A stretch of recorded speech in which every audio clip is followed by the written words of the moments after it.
What's up guys, welcome to my YouTube channel. This is Life with Sarge. If you're new here, my name is Sarah, but most people call me Sarge. Today's episode is going to be a deep dive into my epilepsy journey. I'll try to keep it as short as I can, but I do want to help others dealing with it or parents that have children with epilepsy. So let me just start from the beginning. So where to begin? We were on the beach. We had just built a sandcastle, and the next thing I remember is sitting in the back of a car between my parents. And first of all, that's strange because my parents would be driving the car.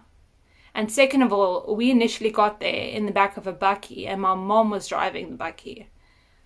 So I was so confused. I didn't know what was going on. I felt terrible. I want to use another word, but I'm going to keep it PG.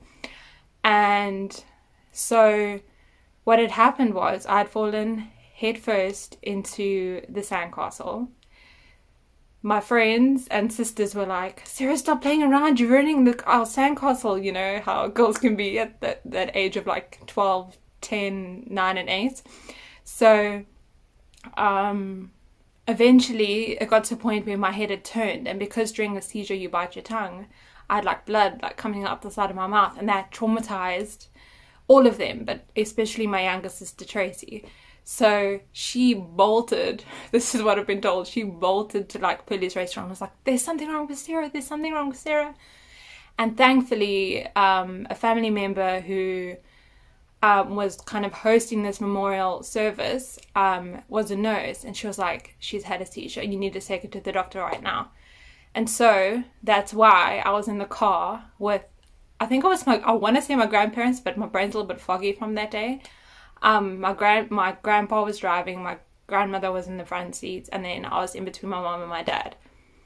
And long story short, I go to the doctors and they go, she needs to see a neurologist. They do scans, and at the age of 12, I'm diagnosed with epilepsy. Now, bearing in mind, I've never taken a pill in my entire life. It's always been cough syrup because I hated, I couldn't swallow things. And my mom was like, well, you have to, otherwise you're going to continue having seizures. So I was like, I can remember standing in the kitchen clearly, and I'm like trying to bring it up, and my mom's like, you have to swallow it, and eventually got it down. Thankfully it was only one pill in the morning, one pill at night, and I could manage that, and after a week it went down easily. But if I look back now, and there are any people watching who have children, young children that are dealing with epilepsy, I would suggest them going to see a therapist, because as you are growing up, and as I was growing up, there are a lot of side effects and things that you can and can't do. A side effect for me was putting on weight, and at the time I was already a little bit chubby. I had stopped doing sports in grade 6 just for like a little bit, and I put on a little bit of weight. And then when the neurologist said the side effect is you're going to put on more weight, we were kind of like, well, we don't want her to continue having seizures, so she's going to have to put on weight. Then also the whole independence thing, like I wasn't allowed to bath alone. If I was bathing, somebody had to be in the bathroom with me. I would have telltale signs, like jerking like that, or I'd apparently zone out.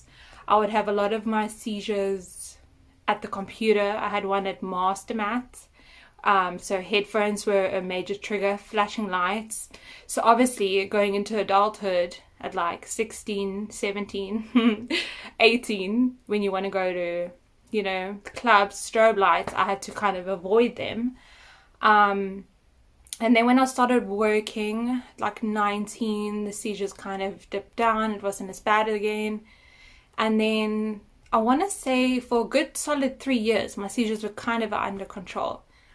And then I don't know what happened. If it was just me getting a more like qualified position at work, I felt like there was more pressure on me, and I'm an extremely overthinker. I am an overthinker, and I'm extremely hard on myself. So I put so much pressure on myself. I want to pretty much do everything. I want to do the theme work, the record card keeping. And even though I've had colleagues in the past that say, you know, let me do some, I'll let them do some, but I'm pretty much doing majority of it. And I know I'm at fault for that, but I'd rather have like the classroom done in a way, the Montessori way type of thing. So an hour, yeah.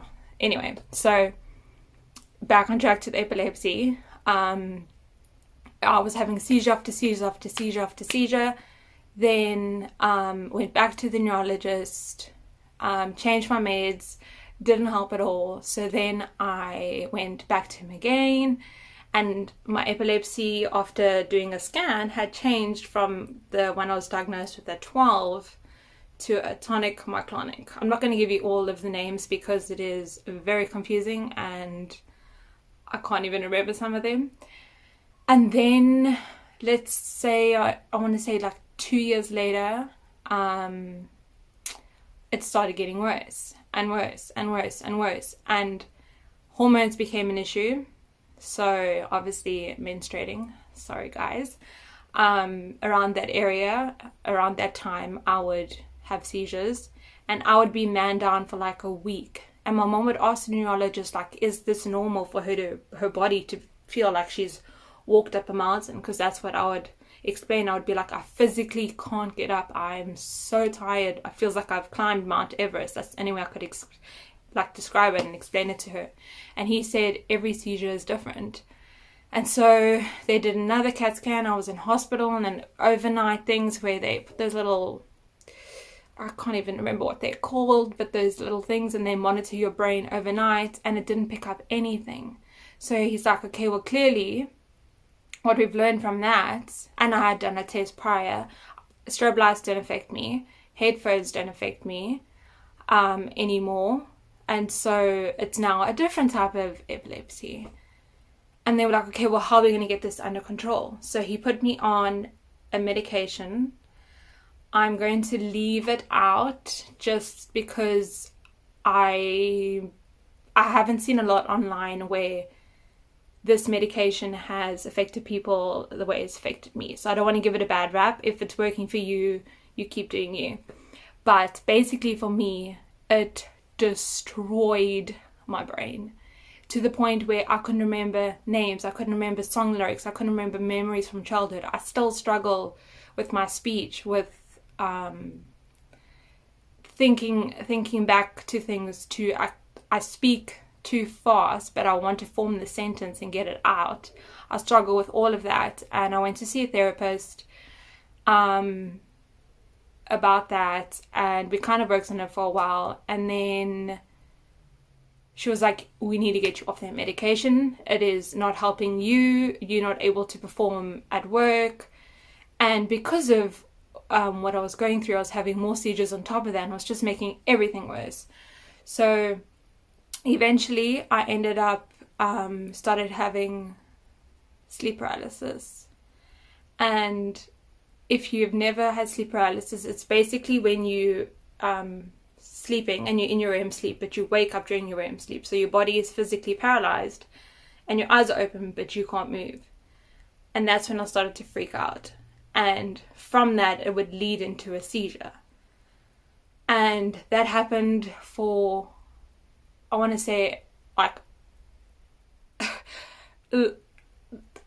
can't even count how many times it happened, but it was going on for months and months and months. And eventually we went to my neurologist and we were like, we need to get this under control. So I went from seeing a therapist to a psychologist, and I went into like this clinic, and they basically said it's like kind of all in my head. So my brain was making up the scenario, and even though it wasn't really happening, my body felt exactly what it felt during a seizure.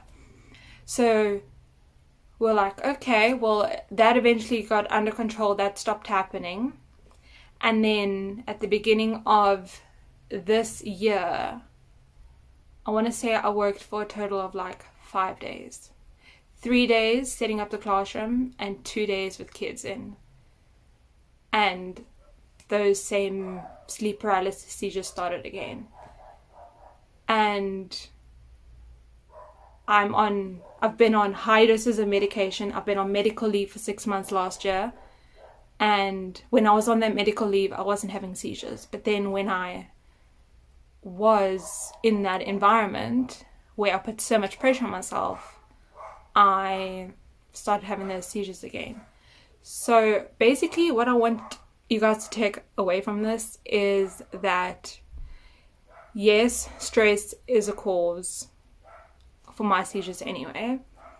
But also that side effects of medications, you need to weigh out the pros and cons, because if it's not benefiting your life in a good way, you should just cut it out completely. And as much as I did love teaching, I was there for, I worked it out, basically 11 years, because I wasn't there for 6 months and then this and that, whatever.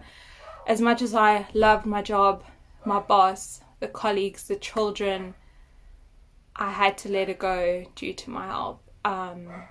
And yeah, so if there are any people who are suffering with epilepsy or parents that are interested in knowing what that product was, you can just message me or DM me on Life with Sarge on Instagram, and I will get back to you on that, because that's, I feel like, a little bit personal. But due to it not being on like the Google search side effects, I don't want to give that medication a bad name. But yeah, hopefully I have touched somebody out there that is dealing with epilepsy, or is dealing with the same issues, or doesn't know what to do due to stress, or somebody that's just interested in epilepsy and the side effects. And yeah, thanks for listening, guys. Please like this video, comment down below what else you would like to hear from me, and subscribe. Bye.